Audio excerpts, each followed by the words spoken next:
Dans un petit village de Casamance, à l'ombre des fromagers centenaires et bercée par le chant des oiseaux, vivait Khadija, une jeune fille de 16 ans.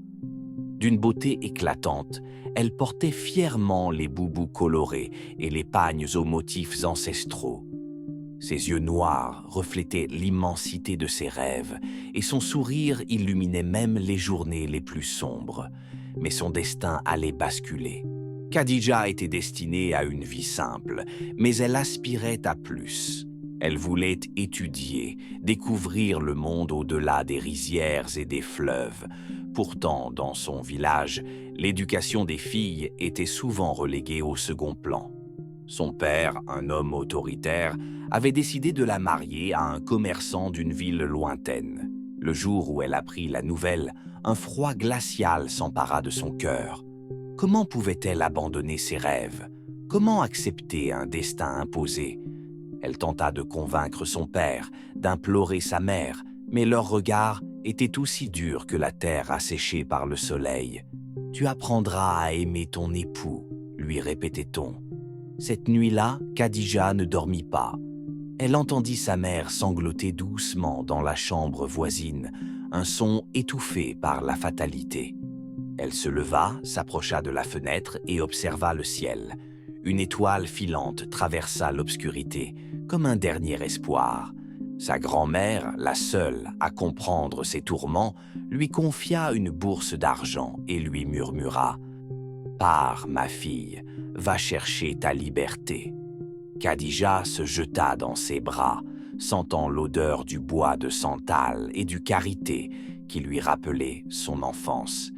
Elle se souvint des longues soirées passées à ses côtés, à écouter les contes des anciens sous la lumière tremblotante des lampes à pétrole. Sa grand-mère lui parlait souvent de la force des femmes, de leur résilience et de leur devoir de ne jamais laisser leurs ailes être brisées par le monde. Rappelle-toi toujours, Khadija, une femme libre est une femme qui ose rêver et lutter pour ses rêves, peu importe le prix.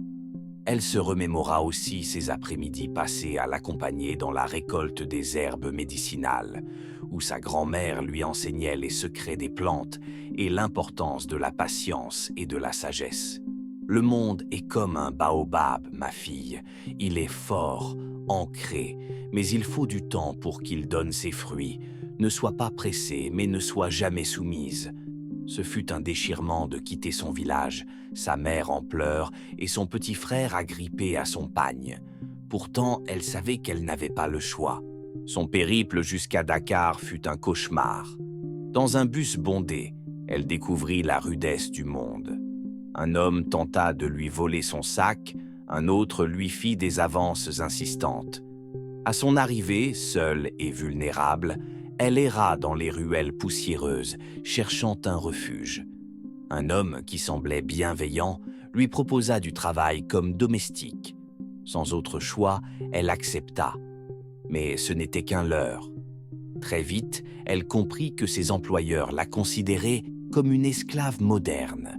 Affamée, maltraitée, battue pour un rien, elle sombra dans le désespoir. Chaque soir, sous un ciel étouffé d'étoiles, elle pleurait sa terre natale, sa grand-mère et ses rêves brisés. Une nuit, trop faible pour se lever, elle entendit la porte s'ouvrir. Son maître entra, un regard mauvais sur le visage. Elle ferma les yeux et pria pour disparaître. Un jour, elle trouva la force de fuir. Pieds nus, le corps couvert d'hématomes, elle courut jusqu'à un commissariat.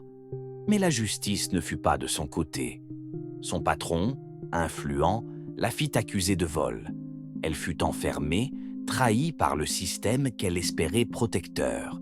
Dans sa cellule, elle rencontra Aïssatou, une femme brisée par la vie. « Ne baisse jamais les bras, ma sœur », lui dit-elle en lui tendant un morceau de pain. Ce fut la première fois depuis des mois que Khadija sentit un semblant de chaleur humaine. Un jour, une association de défense des femmes obtint sa libération.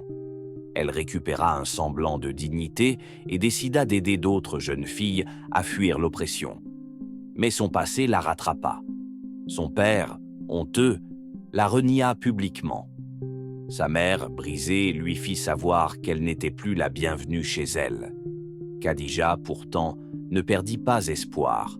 Elle se battit, trouva un travail, recommença à étudier. Chaque matin, elle se rendait dans un foyer d'accueil pour parler aux jeunes filles perdues comme elle l'avait été. « Vous n'êtes pas seules », leur répétait-elle, les larmes aux yeux. Ces paroles devinrent une lueur d'espoir pour celles qui croyaient que tout était perdu. Alors qu'elle croyait enfin pouvoir se reconstruire, la maladie la frappa. Le médecin prononça le mot fatal, « cancer ». Le silence qui suivit résonna comme une sentence irrévocable. Épuisée, vidée de toute force, elle comprit que son combat s'achevait. Dans un ultime souffle, elle écrivit une lettre à sa grand-mère, la remerciant pour l'amour donné et les graines d'espoir plantées en elle. « Je n'aurais pas vécu longtemps, mais j'aurais existé libre. Ne pleure pas, mamie, je suis une étoile maintenant. Tu m'as appris à rêver, à être forte et à ne jamais baisser les bras.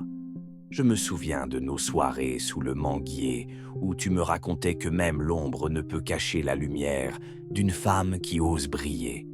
Pardonne-moi de ne pas pouvoir revenir te serrer dans mes bras une dernière fois. Mais sache que ton amour a fait de moi ce que je suis. Je t'aime. » Le jour de son enterrement, sous un baobab centenaire, quelques femmes pleurèrent en silence.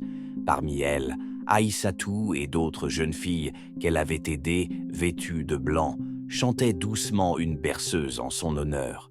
Son histoire devint une légende, un avertissement murmuré aux jeunes filles du village. « N'abandonnez jamais vos rêves, mais sachez que le monde est cruel. » Sa tombe fut marquée par une simple pierre où était gravé « Khadija », une étoile qui n'a jamais cessé de briller. Ainsi s'éteignit Khadija, victime de son courage, martyr de ses ambitions. Pourtant, dans chaque rêve de liberté, dans chaque jeune fille refusant de plier sous l'injustice, son esprit continuait de vivre.